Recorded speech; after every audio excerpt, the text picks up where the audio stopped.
You know, just because there is no one religion that is the end all be all gospel of truth doesn't mean that these heavens and hells aren't real places. Oh, yes, there absolutely is a heaven out there. There absolutely is a hell. But you have to understand, those are just a couple of the fucking dimensions out there, the other worlds, the other planes of existence that are created the same way every other realm of existence is created. Do you know how much energy has been dumped into heaven and hell for hundreds, probably thousands of years?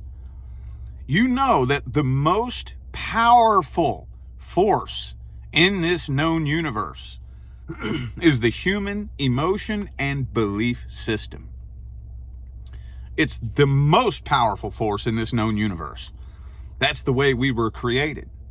The beings that genetically tinkered with us and created us and spliced us with the life that was on this planet, created us to be more fucking powerful than they were because they needed a slave race that could manifest for them. And you are powerful enough to create another realm of existence just by yourself. What do you think millions and billions of humans for decades and centuries believing in the same thing is going to do? It's going to fucking create it. Yes, there absolutely is a realm out there where there's a beautiful city in the clouds with streets of gold and mansions and whatnot, and a Jehovah God figure that watches over the place.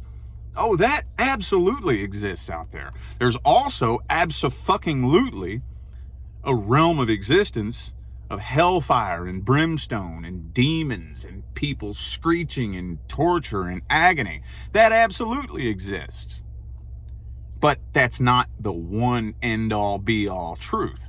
Those two places, heaven and hell, are not the only two choices that you have to choose from when you leave this planet.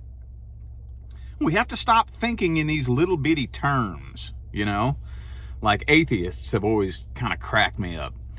Like atheists tend to think that there's only one of two choices. Either there's an invisible dude sitting in the clouds judging you and punishing you, or there's nothing at all. It's like, you really think that those two choices are the only two things you have to choose from? Seriously? And it just kind of blows my mind how we humans tend to think in such tiny little terms. Either when you die, you either go to a city in the clouds, to a fucking fire pit underground, or you go nowhere. No, dude. No. There are so many other realms of existence. And you know, most of the time, well, matter of fact, I learned this from my spiritual mentor, Naya, from Naya's Corner of the Universe. When she had her near-death experience, she's a starseed. Okay, so when you're a starseed and you came here from some other place and you're not here stuck in the reincarnation cycle, when you leave, you're not going to go through that tunnel towards the light. Okay, that is for reincarnated beings only. And since she was a starseed who came here from a completely different place, she didn't see the tunnel going towards the light. She just backed out of the whole fucking game. And she said that one of the most fascinating things on the other side when she first transitioned was watching everybody dying and watching people go to heaven and hell, because it was so fascinating to her, because she was raised in a monotheistic Christian household, you know? And she said she kind of stepped back and watched it, that, you know, everybody talks about everybody going to hell. That's all. Oh, they're going to hell. Oh, they're going to hell. You know, you say that about everybody. Oh, they're going to hell. You watch the news, you know, oh, those people are going to hell. So because so many people are casting judgment and so many people honestly believe themselves to have done such horrible things in their life that they don't deserve to go to heaven, a lot of fucking people are in hell. So these people would die and they would go to this place called hell. And very quickly, even though there's no such thing as time, the people would end up realizing that they created the hell. And then they would leave. And same thing with heaven. You know, she said that people would go to heaven and the place was beautiful, gorgeous. You know, streets of gold, mansions, angels, and all this, just like in the Bible.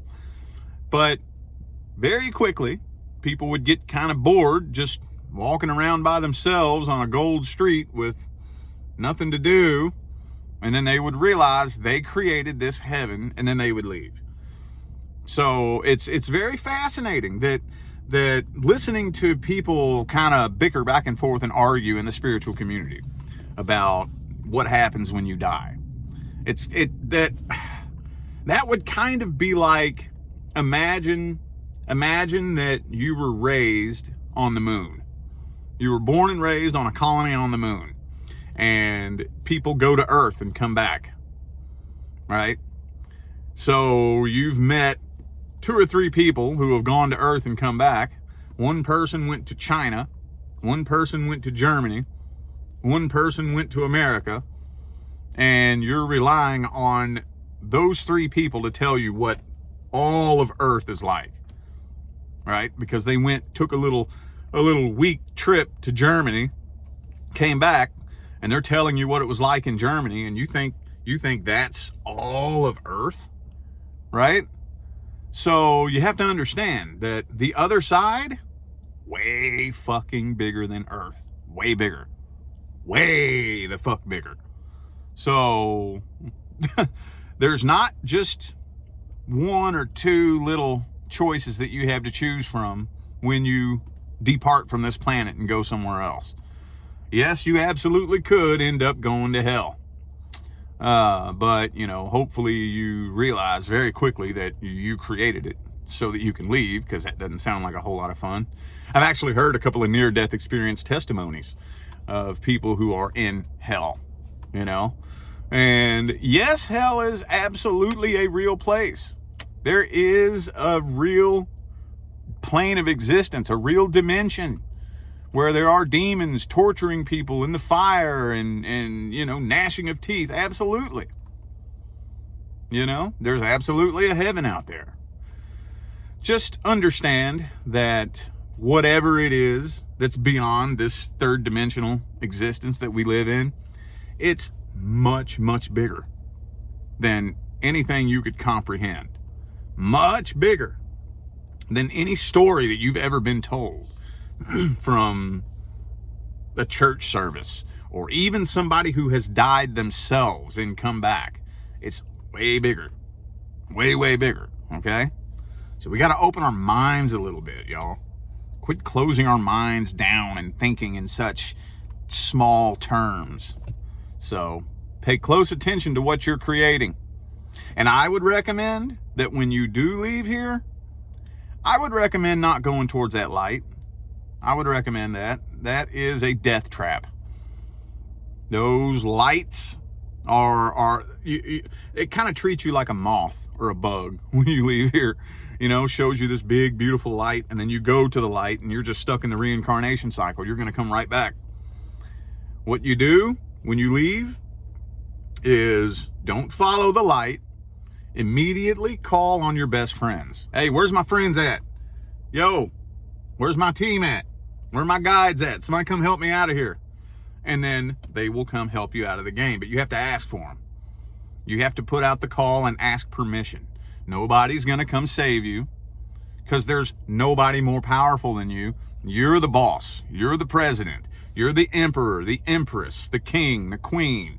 You are the president and the CEO of your experience. Nobody can do anything against your will. So, all right, I know a couple of people needed to hear that. I'm gonna go ahead and get out of here now, y'all. Stay blessed.